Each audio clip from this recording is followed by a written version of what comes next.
வணக்கம் viewers, welcome back. நிறைய பேர் நியூஸ் கேள்விப்பட்டீங்கன்னு நினைக்கிறேன். வார் எந்தாக போகுதுன்னு சொல்லியிருந்தாங்க. சில பேர் என்னன்னா வாருக்கு ட்ரம்ப் 2 வாரம் மட்டும் நிறுத்தி வச்சிருக்கான்னு சொல்லி ஒரு நியூஸ் கேள்விப்பட்டிருப்பீங்க. நானும் பார்த்தேன் நியூஸ் எல்லாம் கேள்விப்பட்டேன்.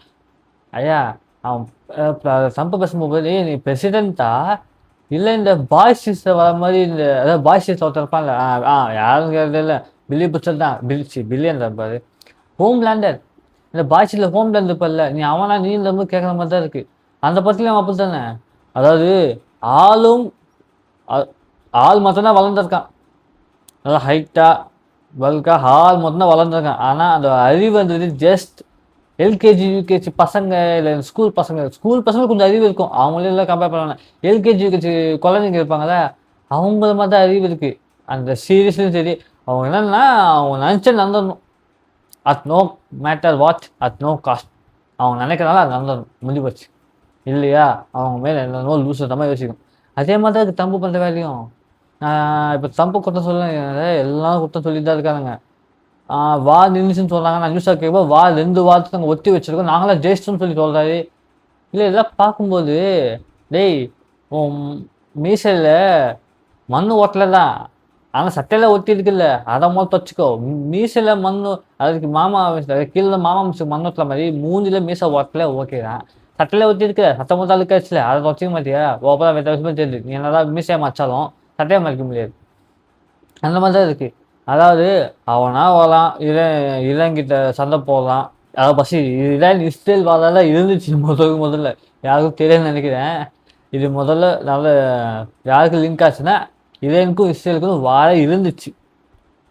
எப்படி கான்வெர்சேஷன் பாருங்க. கடைசியில் என்னதுன்னா இந்த ஏதோ படம் பேர் தெரியல, ஒரு படத்தில் இருக்கும் கான்செப்ட். அதாவது கஷ்டப்பட்டு உடம்பெல்லாம் நொறுக்கி எடுத்துட்டு அவன் வேலை பார்த்து வைப்பான், இன்னொரு சிம்பிளாக வேலை முடிச்சுவான், எல்லா கான்சன்ட்ரேஷன் அவன் திரும்பி இருக்கும். அந்த மாதிரி இது அவ்வளோ போராடி அவ்வளோ சண்டை போட்டு அவ்வளோ மக்களுக்கு வந்து இஸ்ரேலுக்காக ஈரானுக்கும் சண்டை வந்துச்சு. இப்போது இஸ்ரேலில் ஒரு பொறுப்பாகவே யாரும் பார்க்கறதில்ல, எல்லாம் யூஎஸ்க்கு பக்கம் திரும்பி யூஎஸ் ஈரானமாக மாறிடுறாங்க. ஒரு காலத்தில் இஸ்ரேலில் இது இப்போ வார் நடந்துச்சு, இஸ்ரேலுக்கு ஈரான் தான் நடந்துச்சு. அப்போது யூஎஸ்எஸ் சப்போர்ட்டிவாக தான் இருந்தான். இப்போ அப்படி கேட்டு ஸ்விட்ச் பண்ணுற மாதிரி யூஎஸ்க்கான மெயின் ப்ரொட்டகனிஸ்டாக மாறிட்டான் ஈரானுக்கு. இஸ்ரேலுக்கு சப்போர்ட்டிவாக இருக்கான், யூஎஸ்க்கு எது பண்ணாலும் சப்போர்ட் பண்ணுறான், ஜால் அறிக்கிறான், பின்னாடி வந்து வாழாட்டிட்டு எல்லாருக்கும் ஜால் அடிச்சுட்டு அந்த மாதிரி தான் இருக்கான். அவன் மட்டும் எல்லா வேலையும் பண்ணிட்டு இருக்கான். பண்ணுறா ஓகே, யோசிச்சு பண்ணமா இல்லையா? யோசிக்காமல் லூசத்தமாக பண்ணுவீங்க. ஏன் ஃபஸ்ட்டு அவன் என்லிஜிமெண்ட் பண்ணலாம், அதாவது யுரேனிட்டை என்லிஜ்மெண்ட் பண்ணலாம், நியூக்ளியர் பாம்பு தான் சொல்லி அவன் சண்டை போட்டிங்க, அவன் பண்ணக்கூடாது, நிறுத்தி ஆகணும், அதை பண்ணால் உலக நாள் ஆபத்தை சொல்லி நிறுத்தி சொன்னீங்க. அது அப்படியே வாரா மாதிரி கொஞ்சம் கொஞ்சமாக போயிட்டு கச்சான ரேட் எழுப்பி ஸ்டார்டே கச்சான ரேட் எழுப்பி எல்லாருக்கும் ப்ரைஸ் ரொம்ப டிமாண்டே போகுது. உலகமாக கொஞ்சம் இறந்ததாக போயிட்டுருக்கு. ஆல்மோஸ்ட் உலக ஸ்டார்ட் ஆயிடுச்சு. ஏன்னா அவங்க ரொம்ப வார் பண்ணல, நம்ம ரொம்ப வார் பண்ணுறது உலகத்தை எல்லாருக்குமே இங்கே நிம்மதி இல்லாமல் போச்சு. எல்லாரும் கஷ்டம் ரேட் எழுப்பி போச்சுக்கேன், 100 120 130 150 அது பைசா இல்லை வேறு ஆகுதுன்னு சொல்லி ஏற்றிட்டே போக சொன்னாங்க. அவன் சொல்கிறான் இந்த சிலிண்டர் பைசா இல்லை வேறு ஆகுதா, 3000 இருந்துச்சு, 4000 இருந்துச்சு, 5000 இருந்துச்சு, 6000 இருந்துச்சு, 7000 இருந்துச்சு, பைசா ஏற்றே போகுது. எங்கடாப்பா குறையும் ப்ரைஸ், எப்போதான் குறையும் பார்த்து சரி நான் நியூஸை பார்த்தேன். இப்போதைக்கு க்ரூட் ஆயில் ப்ரைஸ் கம்மியாக இருக்குது. ஏன்னா வார் லெட்டர் பாஸ் பண்ணியிருக்காங்க, 2 வாரத்துக்கு வார் தள்ளி வச்சுருக்காங்க, நிப்பாட்டி வச்சுருக்காங்க, அதனால ப்ரைஸ் கம்மியாக இருக்குது. ஆனால் கடையில் ப்ரைஸ் கம்மியாக இருக்குது, ஏன்னா சிலிண்டர் ப்ரைஸ் டிமாண்டாக இருக்குது. என்னதான் வார் இன்னும் கஷ்டமான ரேட் கம்மியாக இருந்தாலும் கடையில் ஒரு சிலிண்டருக்கான ப்ரைஸ்ன்றது கம்மியாகவே இல்லை, அது ஏறிட்டு தான் இருக்கு தவிர. ஸோ வார் இருந்தாலும் ப்ரைஸ் கம்மியாகாதுன்றது ஒரு உதாரணம். அதாவது வார் இருந்தாலும் பேஸ் பண்ண வார் சுத்தமாக நின்றுணும், பேஸ் பண்ண இந்த மாதிரி நடக்கும்போது ஒரு உதாரணம். அதாவது டாக்டரை பார்த்து என்னன்னா ட்ரம்ப்பாக வந்து அடித்தான், சண்டை போட்டான், அதுக்கப்புறம் அவன் உலக நாள் ஃபுல்லாக பிச்சை எடுத்தான், ஹெல்ப் பண்ணுன்னு சொல்லி ஹெல்ப் பண்ண அளவுக்கு காண்டானா. இப்போ என்ன பண்ணுறான், நாங்களாம் ஜெயிச்சோம்னு சொல்லிட்டு இப்போ போல் நிப்பாட்டி வச்சுக்கிறான். இது என்ன கான்செப்ட்னு புரியல. வேற நியூஸ் நானும் கேள்விப்பட்டேன். என்ன தெரியுமா, யாரோ ஒருத்தங்க இந்த மாதிரி ஈரானுக்குள்ளே இறங்கி அங்கே பேஸ் ஒன்று ரெடி பண்ணிட்டு ஈரானுக்குள்ளே இறங்கி ஃப்ளைட் மூலிமா அந்த ஆப்ரேஷனில் அங்கே பேஸ் ஒன்று ரெடி பண்ணி ஆளுங்க செட் பண்ணிட்டு அங்கேருந்து குரூடாயில் ஸ்டீல் பண்ணிட்டு வந்துடலாம் சொல்லி யாரோ நியூஸ் பேசினா கேள்விப்பட்டேன். நெட்லேயே அது ரூமெல்லாம் உண்மைன்னு தெரியல. ஆனா அது ஒரு நியூஸாவே கேள்விப்பட்டேன். உண்மையா தப்பா இருந்தா கீழ கமெண்ட் பண்ணுங்க. பண்ணிடுறேன். அந்த நியூஸ கேள்விப்பட்டேன். அதுக்கு ட்ரம்ப் என்ன சொல்லியிருக்காருன்னா, அதாவது அவங்க எக்ஸ்பெக்ட் பண்ண ட்ரம்ப் என்ன சரி ஏதாவது லூசுத்தனமா பிளான் இல்லன்னு சொல்லி அவங்க சொல்லும்போது எக்ஸ்பெக்ட் பண்ணியிருக்கானுங்க. ஆனா ட்ரம்ப் என்ன சொல்லல, சூப்பர் ஐடியாவா இருக்கே! உடனே இம்ப்ளிமெண்ட் பண்ணுங்க. நாளைக்கே பண்ணிருவோம். அந்த மாரி பேசியிருக்காரு. யோவ்! எங்கிருந்துடா நீ வர சத்தியமா? நீ யாரு? உன் மூளையில அப்படி என்னதான் ஓடுது? சத்தியமா சொல்றேன். அவரு பதவி கிளம்புன உடனே எனக்கே பர்சனலா போயிட்டு அவரு மூளைய வெட்டி, அது உள்ள இப்படி என்னடா இருக்குன்னு சொல்லி ஒரு சின்ன ரகசியம். ஏன்னா, இந்த அளவுக்கு தில்லா லங்கடியா, தில்லு முல்லா சும்மா டைப்பா யோசிக்கிறார் தலைவரு. எப்படிதான் இந்த மாரி உங்களுக்கெல்லாம் பிளான் வருதுன்னு தெரியல. உள்ள இறங்குனா இரான்காரங்கன்னா விரல் சப்பிட்டா இருப்பானுங்க, ஒரு சில ஐஸ்கிரீம் சாப்பிட்டுட்டு இருப்பாங்களா? வந்தோனே போட மாட்டாங்க. ஆ அது விட்டாலும் இவங்க இந்த பிளான் சொன்னோனே, அது நல்ல பிளானாக சொன்னோனே, அவங்களுக்கு என்ன ஷாக் ஆயிடுச்சு. என்னய்யா பிளான் மொக்கையா இருக்கு வேணாம் சொல்லுவான் பார்த்தா, பிளான் நல்லா இருக்கு செயல்படுத்துங்கன்றான். லூசான்னு சொல்லி சில சில பேர் என்ன பண்ணியிருக்காங்க, இது அதாவது இது ஒரு சீக்ரெட் பிளான்ட்டு அவங்க சீக்ரெட் பிளான் லீக் பண்ணியிருக்காங்களாம். லீக் பண்ணது தெரிஞ்சு போயிட்டு பாதி பேர் வேலையை விட்டு நீக்கம் பண்ணியிருக்காங்க. சில பேர் எப்பா இந்த பைத்தியக்காரன் நம்மளால வேலை பார்க்க முடியாது, நம்ம லூஸ் ஆயிடுவோம், நம்மளே கிளம்பிடுவோம் சொல்லி சில பேர் ராஜினாமா வந்து போயிருக்காங்க. அதாவது இருக்கிற பிளான கேவலம். உள்ள இறங்கி அவங்க பார்க்குறப்போ அந்த க்ளூரால ஆட்டைய பொறுத்து வந்து அதுவே லூசுத்தனமான பிளானு. அத சொன்னதுக்கு அவர் அக்செப்ட் பண்ணதும் ஒரு பக்கம் பைத்தியக்காரத்தனம்னா, எப்படி சொல்றது? அதாவது அத அக்செப்ட் பண்ணது ஒரு பைத்தியக்காரத்தனம்னா, அதுவும் ஒரு சீக்ரெட் பிளான்னு சொல்லிட்டு, இவங்க ஆன்லைன்ல லீக் பண்ணா, அதுக்கு இவங்க கோவப்படுறாங்க. சீக்ரெட் பிளான் லீக் பண்ணேன்னு சொல்லி. இத பத்தின கமெண்ட்ஸ நீங்களே தெளிவுபடுத்துங்க மக்களே. கீழ நீங்களே கமெண்ட் பண்ணுங்க. என்ன சொல்லுங்க? எனக்கு இது வார்த்தையே வரல. அவன் என்னன்னு சொல்றது? என்னன்னு சொல்றதுன்னு சத்தியமா ஒண்ணும் புரியல. உன் மூளையில அப்படி என்னதான்டா இருக்கு? களிமண் ஏதாவது இருக்கா? இல்ல வேற ஏதாவது மூளை தான் வச்சிருக்கியா? அந்த மூளை செயல்படுதா இல்லையா? இல்ல தூங்க வச்சியா? சுத்தமா புரியல. எல்கேஜி, யுகேஜி பசங்க யோசிப்பாங்க பாருங்க. சின்ன குழந்தைங்க. ஸ்கூலுக்கு போகாதவங்க. ஏன்னா ஸ்கூலுக்கு போனாலும் நல்லா யோசிப்பாங்க. ஏன்னா அவங்களுக்கே கொஞ்சமா லாஜிக்கலா தெரியும். நல்லா படிக்கிறாங்க. படிச்சுட்டு இருப்பாங்க. அவங்களுக்கே இந்த மாதிரி அவங்க தெரிஞ்சு அவங்களே கேள்வி கேட்பாங்க. ஆனா இந்த தலைவர் என்ன சொல்றாருன்னா, நல்ல பிளான செயல்படுத்த சொல்றாரு. அதுவும் அது சீக்கிரம் பிளான கன்சிடர் பண்ணி லீக் பண்ணதால எல்லாரும் வேலைய விட்டு நீக்கியிருக்காரு. நான் என்ன சொல்றேன்னே தெரியல கைஸ். அந்த பிளான கேள்விப்பட்டோன்னே ஒரு 10 நிமிஷம் ஷாக்ல தான் இருந்தேன். இவங்கலாம் ஒரு பிரசிடென்ட்ட சொல்லி நிக்க வைக்கிறாங்களே! என்னன்னா அந்த அந்த டேபிள் வச்சு டிசைட் பண்ணுவாங்களே! எவ்வளோ பிரச்சனைன்னு சொல்லி. ஒரு குரூப் 6 பேர் குழு கொண்ட குரூப்போ இந்த டேபிள் வச்சு ஏதோ மேலிடத்துல அதாவது எப்படின்னா பிரசிடென்ட்டா இருந்தாலும் உலகத்துக்கு உலகம் வேர்ல்ட் ஆஃப் லாங் போகும்போது மேல ஒரு ஆளுங்க எப்பயும் இருக்க தான் செய்வாங்க. அவங்க என்னதான் பண்றாங்க? இவ்வளோ நடக்குது. இந்த ட்ரம்ப் லூசு பைத்தியக்காரத்தனமா முடிவெடுத்துட்டு இருக்கான். அதுக்கு யாருமே குரல் குடுக்காம ஒத்துக்கிறேன்.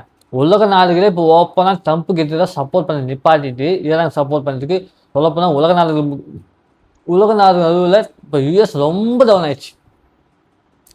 நான் சொன்னது அந்த நாடுடைய மதிப்பு ட்ரம்ப் இருக்கிற வரைக்கும் தான் ஓப்பனா சொல்றேன். அந்த நாடுடைய மதிப்பு இப்ப டவுன் ஆகுறது ட்ரம்ப் இருக்கிற வரைக்கும் தான். இப்ப வேற ஏதாவது பிரச்சனை வந்து நல்ல பிரச்சனை வந்து கொஞ்சம் நாடு நல்லா பண்ணாங்கன்னா ஆட்டோமேட்டிக்கா டெவலப் ஆகும். ஸோ ட்ரம்ப் இருக்கிற வரைக்கும் அந்த யூஎஸ்ல அந்த மதிப்பு டவுன் ஆச்சு தவிர, அந்த நாடோட மதிப்பே டவுன் ஆகலை. அது ஆகவும் போறதில்லை. ஏன்னா யூஎஸ் எப்பவுமே நம்ம நல்லா இருக்கும். அவன் அவ்வளோமே மெயின்டைன் பண்ணுவாங்க. ஃபர்ஸ்ட் ஒன் நான் அந்த ட்ரம்ப் இருக்க வரைக்கும் நாடோட மதிப்பு ரொம்ப கீழே போச்சு. ஆனால் டாலர் மதிப்பு அப்படியே தான் இருக்கு. ஓப்பனா சொல்றேன். டாலர் யாரும் பொறுப்பு எடுக்காம எனக்கு டாலர் தேவையில்ல. ஈரான் இந்த கரன்சி தான் வேணும்னு சொல்றாங்க தவிர, டாலருடைய மதிப்பு கம்மியாகலை. இப்போ இந்த வார் நின்றுச்சுன்னு சொல்றாங்கல்ல. அதாவது 2 வாரத்துக்கு மட்டும். 2 வாரத்துக்கு ஓகே சமாளிச்சுடுவாங்க. 2 வாரம் வார் பேசாமலே சும்மா சும்மா சின்ன சின்ன சண்டைய மட்டும் பேச்சிலே போட்டுக்கிட்டு, அப்பப்போ ஒருத்தன் மாத்தி குத்தம் சொல்லிக்கிட்டு, அவ பத்தி என்ன? அவ என்னடா பண்ணாலும் எல்லாத்துக்கும் காரணம் ஈரான் தான். எல்லாத்துக்கும் காரணம் ஈரான் தான். நாங்க எதுவும் பண்ணல. எல்லாத்துக்கும் காரணம் ஈரான் தான் சொல்லிட்டே தான் இருப்பான். உலகம் நாளே தெரியும். எல்லாத்துக்கும் காரணம் ட்ரம்ப் தான் சொல்லிட்டு. ஆனா அவன் இப்படிதான் சொல்லுவான். என்னதான் அவன் எப்படி ஜாலியா உட்கார வைப்பாங்க. இவ்வளோ நாள் அவங்க தூக்காம இருக்காங்க. அது எப்படின்னு சத்தியமா புரியல. ஏன் அவங்க நாளை அவங்களுக்கு அக்கறை இல்லை சத்தியமா தெரியல. இல்லை சும்மா ஜாலியாக ஃபன் பண்ணிட்டு இருக்காங்கன்னு தெரியல. மேபி இப்படி ஆனால் எனக்கு டவுட்டு இவ்வளோ நாளும் இந்த வாழை நிப்பாட்டுக்கு நான் ஒருத்தர் முடிவு எடுக்கலான்னு போது இந்த வாழை பிசினஸாக போட்டுருக்கேன் டவுட்டாக இருக்கேன். டென்ஷன் ஆகுறீங்க, நிறைய பேர் டென்ஷன் ஆவாங்க. நம்ம பிஸ்னஸ் சொல்கிறீங்க, நிறைய பேர் உலக செத்துருக்காங்க சொன்னாங்க.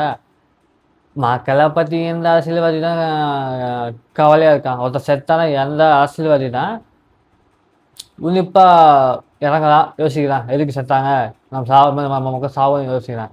கரெக்டாக செத்துட்டு போகிறாங்க மக்கள்லாம் சொல்லி எல்லாம் இந்த மாதிரி இருக்காங்க. நீங்களே உங்கள் போய் நின்று விட்டு அந்த மாதிரி இருக்காங்க சொல்லி. அப்படி இருக்கும்போது ஏன் இந்த வாழை ஒரு பிஸ்னஸாக இருக்கக்கூடாது? இந்த வாழை வச்சு இப்போது புட்டின் யூஎஸ் பிரசிடென்ட் அவனே பிஸ்னஸ் பண்ண ஆரம்பிச்சிட்டான். இவ்வளோ ஆளுக்கு இவ்வளோ காசுன்னு சொல்லி அவன் டிமாண்ட் பண்ணி சம்பாதிக்க ஆரம்பிச்சிட்டான். இப்போ எல்லாரும் சம்பாதிக்கிறான். எப்படி தெரியுமா? இந்த ஷிப்பு ட்ராவல் ஆகணும்னா ஒவ்வொரு ஷிப்பு இவ்வளோ காசு எங்களுக்கு கட்டி சொல்லி அவனே இப்போ காசை வாங்க ஆரம்பிச்சிட்டான். அப்படி பார்க்கும்போது அதாவது ஃபஸ்ட்டு ட்ரம்ப்பு புட்டின் பண்ணான். ட்ரம்ப்பு புட்டின்லேருந்து இந்த வேலையும் வாங்கலாம் சொல்லி டிமாண்ட் பண்ணல. அவன் பண்ண வேலைக்கு ஆட்டோமேட்டிக் ட்ரம்ப்பு வாயாலே ஓப்பன் பண்ணுங்க எல்லாம் வாங்கிக்கோ சொல்லி அவன் வாயாலே அவன் பேச வச்சான் புட்டின். ஆனால் இப்போ என்னாச்சுன்னா இதே இந்த வாயை சாக்கா வச்சுக்கிட்டு புட்டினும் பிஸ்னஸ் பண்ணுறான்.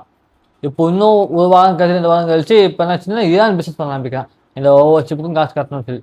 ஆனால் அவன் எல்லா நாட்டுக்கும் ஒரே காசு வாங்க போது அவன் தெரிஞ்சுதான். யூஸ் போது அதிகமாக காசு போடுவான். இஸ்ரேலுக்கு இன்னும் அதிகமாக காசு போடுவான். இஸ்ரேல் டபுள் ட்ரிபிள் மாதிரி டேரிஃபை பற்றி கடன் மாதிரி காசு வாங்கிப்பான், அது மாமூல் மாதிரி. ஃபஸ்ட்டு புட்டின் ஸ்டார்ட் பண்ணான் பிஸ்னஸ்ஸு. இப்போ ஈரான் ஸ்டார்ட் பண்ணான். நெக்ஸ்ட் எந்த நான் ஸ்டார்ட் பண்ணணும்னு தெரியல. மேபி நெக்ஸ்ட் இஸ்ரேல் ஸ்டார்ட் பண்ணலாம், இல்லை யூஎஸ்ஏ ஸ்டார்ட் பண்ணலாம். எந்த நாளுக்கு இப்போது டிமாண்டாக இருக்கோ அந்த நாள் ஸ்டார்ட் பண்ணு, கண்டிப்பாக ஸ்டார்ட் பண்ணணும். ஸோ இது பார்க்கும்போது டே பை டே இவங்க ஒவ்வொருத்தரும் பிஸ்னஸ் ஓரியன்டாக மெயின் போயிட்டு இருக்கும்போது இந்த வார் உண்மையிலே பிஸ்னஸா கேள்வி எழும்புது. கண்டிப்பாக சொல்ல வார் நிற்காது. 2 வாரம் தான் பேஸ் பண்ணியிருக்காங்க. 2 வாரம் அப்போ 2 ஊரில் போயிடும். ஒரு சொடக்கு போகிற நேரத்தில் 2 வாரம் சதம் போயிடும். 2 வாரம் நம்ம ஒர்க் பண்ணுறவங்க பொறுத்தாவே இருக்காது. காலையில் ஒர்க் பண்ணாங்க, ஈவினிங் வருவாங்க. கொஞ்சம் அதோ பார்த்தா இந்த வீக் முடிஞ்சிடும். ஆமாம், அடுத்த வீக் டே பை டே நாலு எண்ணிக்கிட்டு போகிறதுல வார் லேட் அந்த பேஸ் டைம் முடிஞ்சிச்சு, வார் ஸ்டார்ட் ஆக ஆரம்பித்தோம். திரும்பவும் பிரச்சனை லேட்டியாக தான் போகுது. அப்படின்னும் போது திரும்ப இப்போ ஃபஸ்ட்டு புதிய ஸ்டார்ட் பண்ணேன், அதுக்கப்புறம் ஈரான் ஸ்டார்ட் பண்ணேன். இப்போ திரும்ப யார் ஸ்டார்ட் பண்ண தெரியல. யாருக்கு இந்த வார் டிமாண்ட் அதிகமாக இருக்கோ உலக நாடுகள் அவங்ககிட்ட அது ஒரு பொருள் ரொம்ப டிமாண்டாக எதிர்பார்க்க அவங்க கண்டிப்பாக பிஸ்னஸ் பண்ணுவாங்க, நல்லா தெரியுது. யார் பண்ண தெரியல. ஆனால் இப்போது 2 நாடுகள் பிஸ்னஸ் பண்ண ஸ்டார்ட் பண்ணியிருக்கு.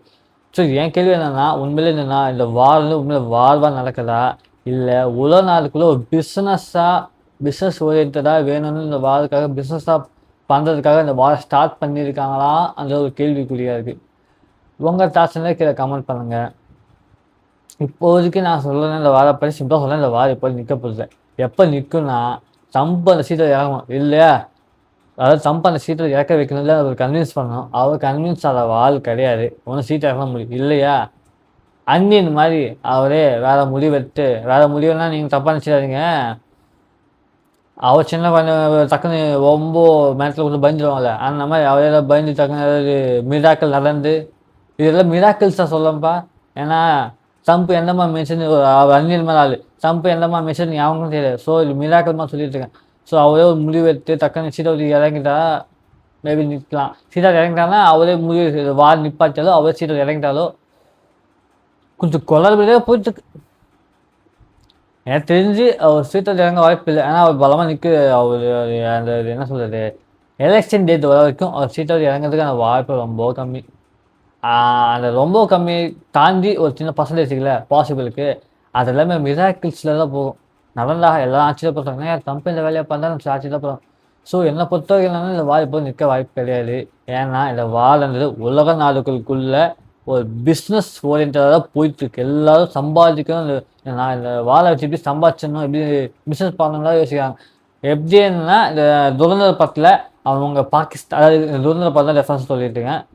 துரந்தர் படத்தில் அந்த பாகிஸ்தானி மேலே ஐஎஸ் இருப்பாங்க. அவங்க என்ன பண்ணாங்கன்னா இந்தியாவில் போயிட்டு இந்த மாதிரி வார் பண்ணி எல்லாருக்கும் ட்ரக்ஸ் அடிக்ட் பண்ணி அது மூலமாக பிஸ்னஸ் பண்ணலாமே அந்த மாதிரி பாசிட்டிவ் விஷயம் பண்ணிக்கலாம். அந்த கான்செப்ட் அந்த படம் அந்த கான்செப்ட் பார்க்கும்போது எங்கிட்ட ஞாபகம் வச்சு இதுவாக இருக்குமோ, இவங்களும் இப்படி தான் பண்ணுறாங்க. உலக நாளில் வார் ஸ்டார்ட் பண்ணி அதை வச்சு பிஸ்னஸ் பார்க்குறாங்க ஒவ்வொரு நாளும் அந்த மாதிரி தோணுது. ஸோ எனக்கு தெரிஞ்சு இந்த படம் ஓப்பனாக வச்சுட்ருக்கு. ஆனால் இந்த தான் சொல்லியிருக்காங்க, அது யோசிக்கணும். எனக்கு தெரிஞ்சு இப்போதைக்கு இந்த பிஸ்னஸ் பற்றி தான் போயிட்டுருக்கு. ஃபியூச்சர்லாம் தெரில, மேபி பார்ப்போம். எனக்கு தெரிஞ்சு கண்டிப்பாக வார் நிற்க வாய்ப்பே இல்லை. நான் ஓப்பனாக சொல்கிறேன், வார் நிற்க வாய்ப்பே இல்லை. இப்போதைக்கு நிற்க ட்ரம்ப் இருக்க வரைக்கும். மேலும் மேலும் தகவல் ஏதாவது வாழை பற்றி இருந்துச்சுன்னா நான் தெரியப்படுத்துகிறேன். தசால் Veerasekar, good bye. And guys, நிறைய பேர் வீடியோ சப்ஸ்கிரைப் பண்ணாமல் பார்த்துட்டு இருக்கீங்க. தயவு செஞ்சு சப்ஸ்கிரைப் பண்ணிட்டு பாருங்கள். இது உங்களுக்கு பிடிச்ச லைக் ஷேர் பண்ணிவிட்டு சப்ஸ்கிரைப் பண்ணிவிட்டு அந்த பெல் ஐக்கான ஆளை கிளிக் பண்ணியிருக்கேங்க. வீடியோவில் தப்பாக சொல்லியிருந்தாலோ மிஸ்டேக்காக சொல்லியிருந்தாலோ ஃபால்ஸ் மெசேஜ் கொடுத்துருந்தாலோ தயவு செஞ்சு கமெண்ட் பண்ணிவிடுங்க. நான் அதை மாற்றிக்கிறேன். ஆனால் தயவு செஞ்சு சப்ஸ்கிரைப் பண்ணாமல் பார்க்காதீங்க. உங்களுக்கு ஏதாவது வீடியோவில் குறைச்சலோ ஏதாவது இருந்துச்சுன்னா கமெண்ட் பண்ணுங்கள், தாராளமாக பண்ணுங்கள். நீங்கள் என்ன வேணால் கமெண்ட்டில் இப்போ கழுவி வலி ஊற்றுங்க, கெட்டவர் எதாவது பேசுங்க, பிரச்சனையே இல்லை. ஆனால் கமெண்ட் பண்ணிட்டு போயிடுங்க, சப்ஸ்கிரைப் பண்ணி கிளிக் பண்ணிட்டு போயிடுங்க. அது மட்டும் போதும். Good bye.